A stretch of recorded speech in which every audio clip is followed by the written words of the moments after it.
Welcome to the King of Fighters. Allow me to explain the rules of the tournament. The King of Fighters series has been around for a long time.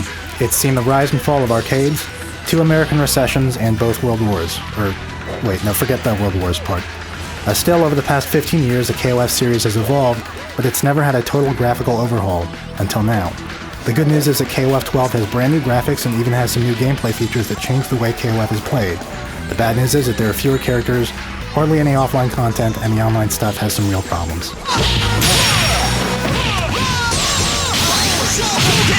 The KOF 12 looks pretty good and has big healthy characters on well-animated backgrounds, but the music is ambient and pretty forgettable. The game otherwise plays a lot like recent KOF games and has some new features like new knockdown attacks along with better air juggles. There's also a new critical counter system that lets you put your helpless opponent in a world of hurt, but in practice it just makes players play more conservatively to avoid getting countered. And unfortunately, KOF 12 has fewer characters than other recent KOFs, which usually have more than 30. KOF 12 has 22, including 2 console-exclusive characters, Mature and Elizabeth, who are not anything to write home about, and Whacking Mai, who is a fan favorite because of her considerable assets.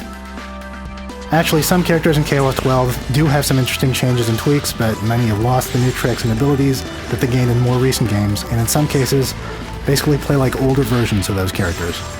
The real issues are KOF 12's play modes. Online, the game has real problems with lag and a bad interface that does not let you easily find opponents with a good connection, and does not let you exit spectator mode, so you have to watch other people's matches.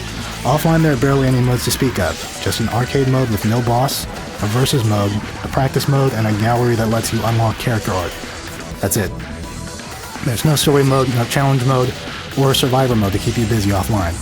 Now, at its core, KOF 12 still offers decent head-to-head fighting gameplay with a varied roster of characters, so if you have some friends you can play with offline on the couch, you are in the best position to enjoy it.